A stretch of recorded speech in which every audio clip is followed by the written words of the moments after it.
오늘은 죄라는 녀석에 대해서 좀 한번 얘기를 나눠보고 시작하고 싶습니다. 여러분, 나는 왜 자꾸 죄를 짓게 될까 고민해 본 적 있으시죠? 네.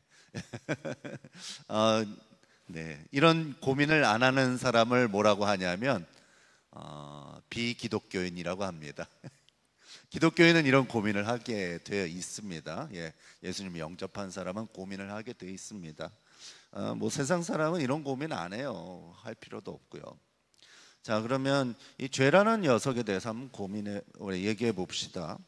이 죄라는 녀석은 우리를 가로막으면서 어떻게든 우리를 사로잡아 우리 삶을 엉망으로 만들려고 그가 가진 모든 힘을 동원하려고 합니다.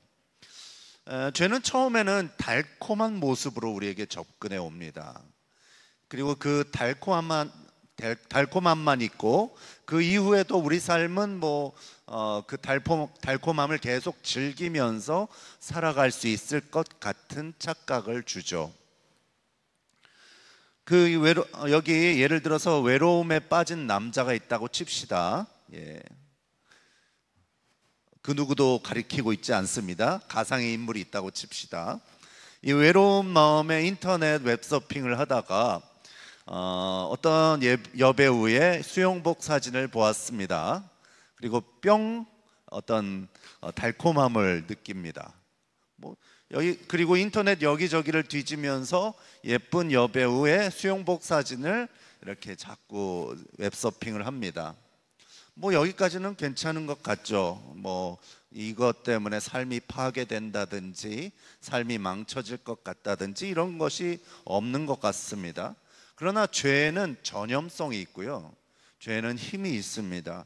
여기에서 멈추질 않죠. 그래서 이 수영복 사진으로 시작한 것이 좀 더 큰 욕망으로 부릴 듯 일어나서 더 이 남자분의 전부를 차지하려 들려고 할 겁니다. 이 죄가요. 그리고 좀 더 야한 사진, 야한 동영상으로 보도록 유혹을 계속할 것입니다.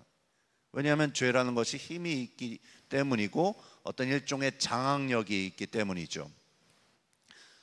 실제적으로 거기에서 더 나아가서 이 남자분이 불법적인 성관계를 맺도록 이 남자를 사로잡으려고 들 겁니다. 결혼한 이후에는 이 남자분이 외도와 간음까지 이뤄갈 수 있도록 막 유혹하고 힘을 행사하려고 들 겁니다. 이 죄라는 녀석은요, 처음에는 별것 아닌 것 같고 이번만 즐기고 끝내면 되지 라고 달콤함만 줄 수 있다고 착각을 줍니다. 그러나 결코 얌전한 선에서 여기까지만 하고 더는 안 돼라고 우리가 절제할 수 있는 대상이 아닙니다.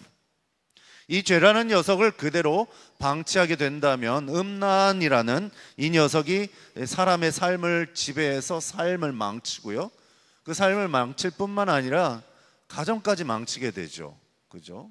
아까 외도와 간음이 이루어진다면 어떻게 되겠어요? 가정이 또 찢어지고 망가지게 될 겁니다. 이토록 죄라는 녀석은 거머리처럼 달라붙어서 우리의 삶을 쪽쪽쪽 빨아먹고 우리 생명을 다 빨아먹을 때까지 떨어지지 않을 기세로 우리에게 달려듭니다. 처음엔 속이죠. 달콤함만 있을 거라고. 근데 그렇지 않습니다. 이처럼 죄라는 녀석은 즐기고 강력하며 우리 삶을 파괴하려고 하며 우리의 신앙을 파괴하고자 합니다.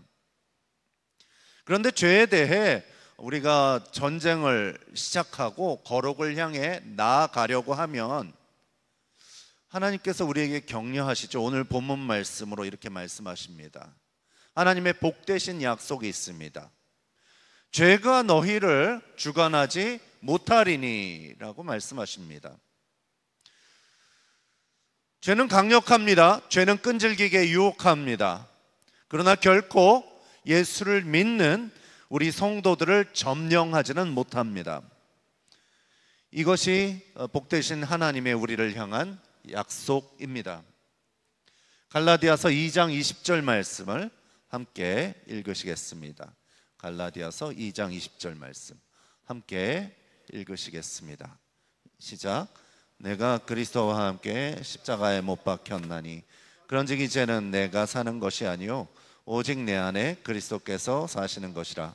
이제 내가 육체 가운데 사는 것은 강하사 나를 위하여 자기 자신을 버리신 하나님의 아들을 믿는 믿음 안에서 사는 것이라.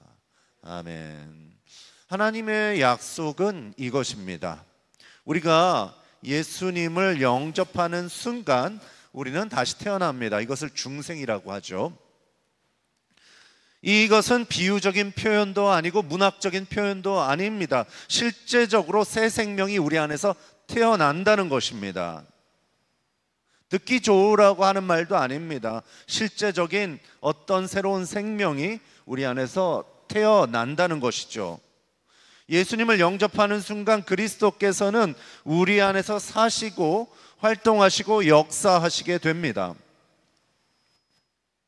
죄를 이기신 그분, 사망 권세 이기신 그분이 우리 안에 사십니다. 그분은 죄의 흐름을 꺾어버리시는 분이십니다. 그분은 권능의 주님이십니다. 그분이 우리 안에 사시기에 우리는 이렇게 선포할 수가 있습니다. 죄가 나를 주관할 수 없다. 내 안에 그리스도께서 계신다. 또 이렇게 선포하실 수 있습니다. 내 안에 계신 그리스도께서 세상에 있는 자보다 크다라고 선포할 수 있습니다. 여러분은 송어라는 물고기를 아실 겁니다. 이 송어라는 물고기는요, 바다에서 이제 살죠. 거의 전생애를 바다에서 살다가 산란기에는 이제 강으로 올라가서 거슬러 올라가서 거기서 이제 알을 낳습니다. 근데 보통 이제 바다에서 강을 거슬러 올라가는데 이게 올라가는 겁니다. 말 그대로요. 그렇죠? 그래서 이 물줄기를 거슬러서 계속 가는 겁니다. 이 물고기는 밀려 내려오는 그 거센 물결을 거슬러서 뚫고 올라갑니다. 물결이 아무리 거세도 지형이 험준해도 여전히 그 물결을 뚫고 올라간다는 것입니다. 왜냐하면 그것이 송어의 본성이기 때문입니다. 거듭난 성도들은 이와 같습니다. 세상 죄악의 흐름이 거셉니다. 죄의 유혹이 거세고 마치 폭격을 퍼붓는 것처럼 우리를 흔들어대기도 합니다. 하지만 예수 믿고 거듭난 성도들의 새 생명은, 그 본성은 이러한 죄악의 흐름을, 거센 흐름을 거슬러 올라가고자 합니다. 그것이 우리 안에 있는 새 생명의 본성이기 때문입니다.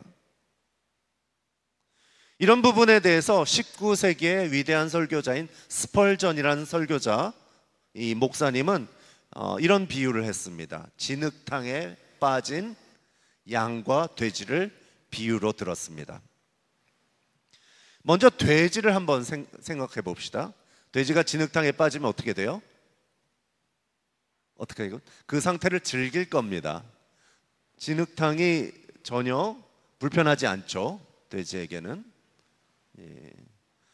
그래서 그 자체를 즐기고 불결한 진흙탕에서 이리저리 뒹구는 것을 좋아합니다. 이 빠진 진흙탕에서 나올 생각도 없고요, 뭔가 잘못됐다는 생각도 없습니다. 불신자들의 본성이 이와 같다고 스펄전 목사님이 얘기를 하고 있습니다. 불결한 죄에 빠졌지만 뭔가 잘못됐다는 문제의식도 없고요, 거기에서 빠져나오고 싶은 소원도 없습니다. 죄 가운데 반복적으로 이리 뒹굴고 저리 뒹굴고 합니다. 하지만 양은 어떻습니까? 진흙탕에 빠진 양은요, 설령 자신의 힘으로 그 진흙탕에서 나올 수 없다 하더라도 그곳에서 간절히 나오고 싶어하는 그 본성이 있습니다. 양은 슬프게 부르짖으면서 목자에게 자신을 구해달라고 외칩니다. 이것이 예수 믿는 성도들의 모습입니다. 죄가 성도들을 유혹합니다. 죄에 넘어지기도 합니다. 하지만 죄가 성도를 주관하지는 못합니다. 성도는 죄의 유혹에 넘어지기도 하지만, 죄의 진흙탕에 빠지기도 하지만 영원히 그 죄를 즐기지는 못합니다. 죄는 처음에는 성도들에게 달콤한 유혹으로 다가오기도 하죠. 하지만 성도는 그 죄가 얼마나 더럽고 추악하며 자신을 망치고 있는지 깨닫습니다. 죄의 달콤함보다는 죄의 더러움과 그 허무함과 쓰디쓴 결과를 느끼게 됩니다. 그리고 결국 목자 되신 예수님께 자신을 죄로부터 구해달라고 부르짖게 되는 것입니다. 이것이 사도 바울께서 로마서 7장 24절에서 이렇게 말씀하신 이유입니다. 어떻게 얘기했죠? 오호라, 나는 공고한 사람이로다. 이 사망의 몸에서 누가 나를 건져내랴. 성도는 탄식하며 아파하며 죄로부터 벗어나기를 갈망하는 것입니다. 죄에 빠지시는 분 있습니까? 있겠죠? 죄에 넘어지신 분 있습니까? 있겠죠? 여러분께서 예수님을 영접하신 참된 성도분이라면 여러분의 마음 어느 구석에는 죄를 아파하고 죄를 싫어하고 죄로부터 벗어나고 싶은 새로운 자아가 꿈틀대게 되어 있습니다. 나는 어딜 찾아봐도 이런 자아가 없는 것 같다. 예수 믿고 천국 가야 됩니다. 그분은요. 네. 거듭난 성도들이면 내 내면 어딘가에 죄에 넘어지기도 하지만 또 죄의 유혹에 빠지기도 하지만 거기에서 벗어나고 싶어하고 그것을 거슬러 올라가고 싶은 송호와 같은 자아가 있게 되어 있다는 것입니다.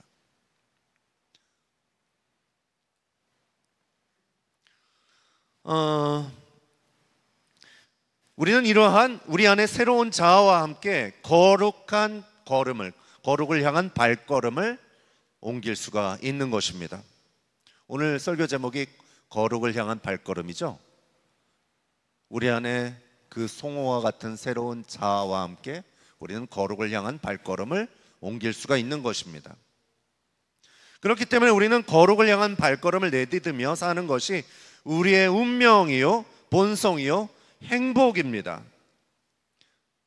십몇 년 전에 너는 내 운명이라는 영화가 나온 적이 있습니다.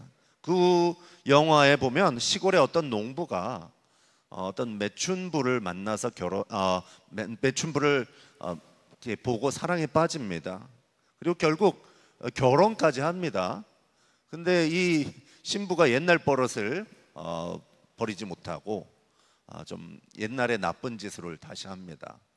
그리고 다른 옛날의 남자를 만나기도 하고 또 심지어는 다시 몸 파는 일까지 합니다.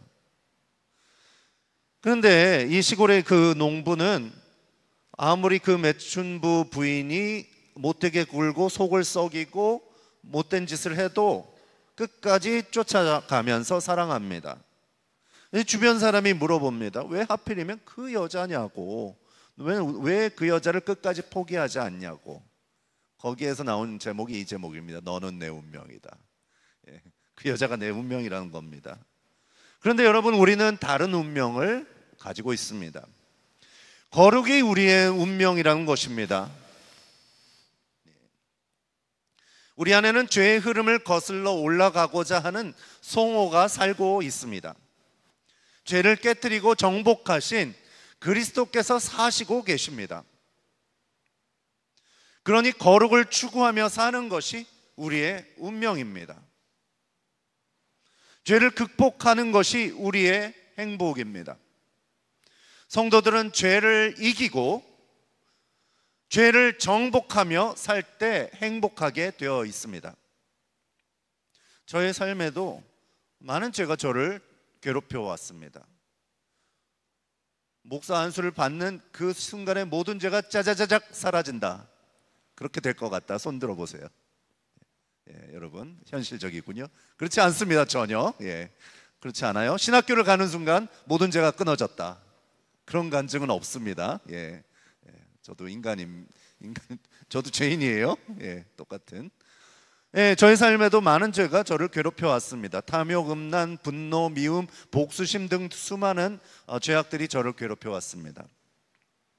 하지만 하나님의 은혜로 저는 이 모든 죄와 싸워왔고 점차 죄를 극복해 나가고 있고, 이러한 죄들을 제 삶에서 조금씩 몰아내고 있습니다. 그리고 정말 진심으로 말씀드릴 수 있습니다. 이 삶이 우리의 운명이고 우리의 행복이고 우리가 나아갈 수밖에 없는, 다른 방향으로 가면 불행할 수밖에 없는 우리의 운명이란 것입니다. 왜냐하면 거룩이 우리의 운명이기 때문입니다. 한번 저를 따라서 한번 해보시겠어요? 거룩이 나의 운명이다. 네, 여러분 팔자예요. 예. 불교 용어인가요? 예. 예. 여러분 거룩이 팔자입니다. 예. 거룩하게 사용하면 되죠. 뭐 불교 용어라도. 자, 에스겔서 36장 26절부터 27절입니다. 함께 읽으시겠습니다. 시작. 너희에게 새로운 마음을 주고 너희 속에 새로운 영을 넣어주며 너희 몸에서 돌같이 굳은 마음을 없애고 사역가처럼 부드러운 마음을 주며 너희 속에 내 영을 두어 너희가 나의 모든 율례대로 행동하게 하겠다. 그러면 너희가 내 모든 규례를 지키고 실천할 것이다. 아멘.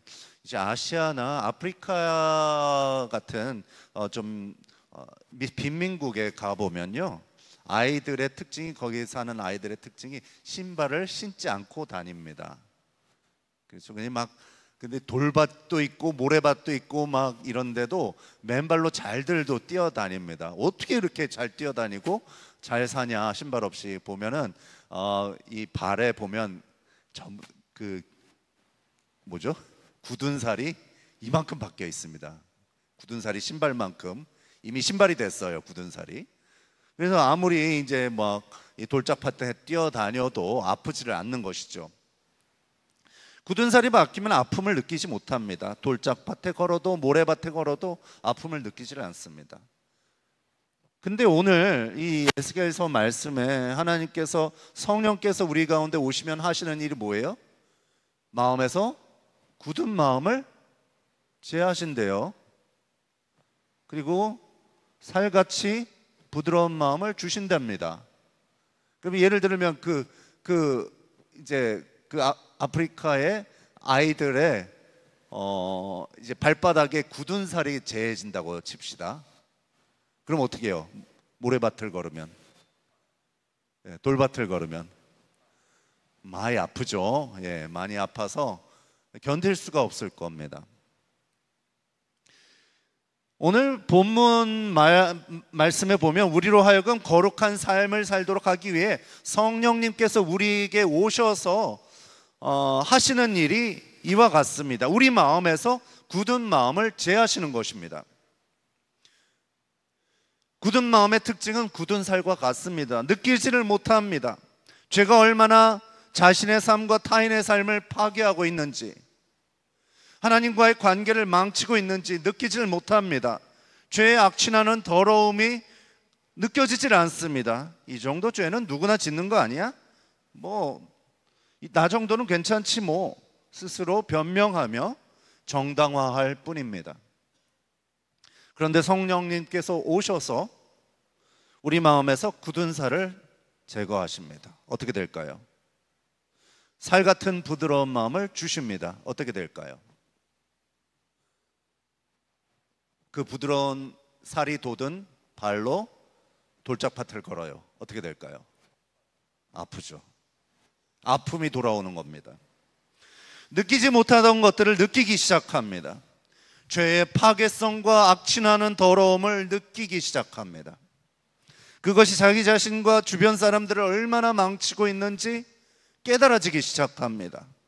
이것이 거룩한 길을 걷게 하시는 성령님의 역사입니다.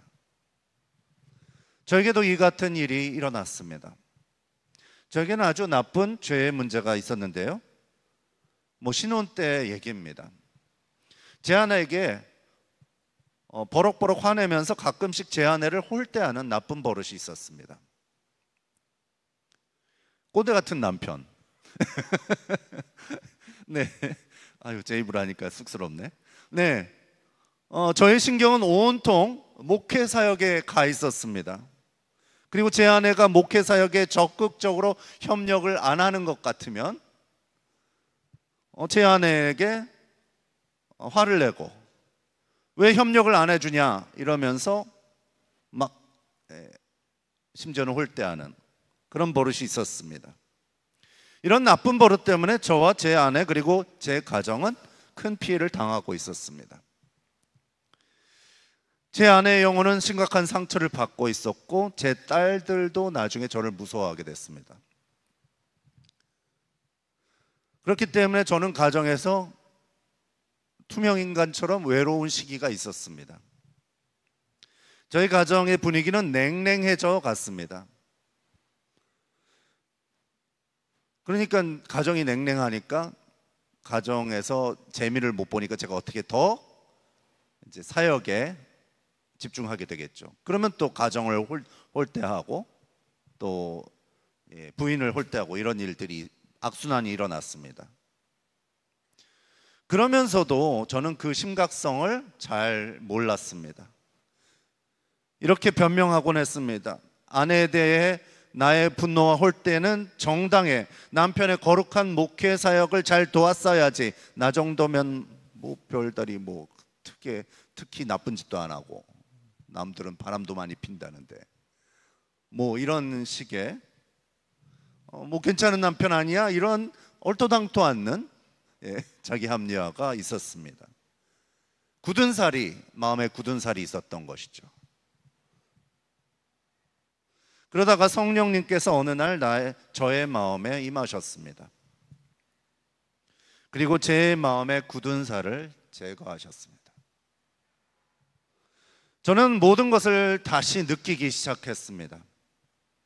그리고 아내를 사역의 도구로 삼고 아내를 홀대하며 아내에게 분노를 쏟는 죄가 얼마나 더러운 죄이며 제 아내의 영혼을 얼마나 파괴하고 상처 주고 있는지 깨닫게 되었습니다. 저는 제가 짓고 있는 죄에 대해 아파하며 눈물 흘리기 시작했습니다. 그리고 어느 날 아내와 단둘이 시간을 가졌습니다. 그리고 저는 아내에게 무릎을 꿇고 사과하기 시작했습니다. 여보, 당신에게 분노를 쏟아내며 당신을 홀대한 모든 순간들 정말 미안해. 이것이 얼마나 심각한 잘못인지 이제야 깨달아 알았어. 하나님의 은혜를 의지해서 이 모든 거를 조금씩 고쳐나갈게. 이렇게 사과하게 되었습니다. 그 시간 이후에 저의 분노의 죄가 단번에 다 없어진 것은 아닙니다. 그러나 변화가 있다면 이전과 다른 것이 느껴지기 시작했습니다. 홀대하는 말이 나갈 때마다, 분노하는 말이 나갈 때마다 제 마음에 아픔이 느껴지기 시작했습니다. 제 아내를 아프게 하는 말들에 대해서 저도 아프기 시작했습니다. 점점 마음의 굳은 살이 벗겨져 나가고 부드러운 살 같은 마음이 회복된 것입니다. 그에 따라 점점 죄의 강도도 약해져 갔습니다. 이제는 정말 눈에 띌 정도로 큰 변화가 있게 되었습니다. 이전과는 정말 다른 가정의 분위기가 돌아오게 됐습니다. 그래서 저는 이전 같은 투명 인간이 전혀 아닙니다. 딸들이나 아내 옆에 있는 거 보면 아실 거예요. 저 인기 스타입니다, 집에서. 정말 좋아해 줍니다. 아내와 딸들이 좋아해 줍니다, 저를요. 그리고 저와 제 가정에 크나큰 변화가 있게 되었습니다. 여러분, 거룩은 저와 여러분의 운명이고 그 길만이 행복입니다. 성령님께서 저와 여러분의 마음에 오늘 임하시기를 주님의 이름으로 축원합니다. 우리 마음에서 굳은 마음을 제거하시고 살 같은 마음을 주셔서 죄에 대해 아파하고 죄로부터 돌이키고 부르짖어 죄에서 벗어나게 해달라고 하나님께 부르짖게 되기를 주님의 이름으로 축원합니다. 죄에서 해방되어 삶이 회복되는 거룩한 회복의 역사가 있기를 주님의 이름으로 축원합니다. 아멘.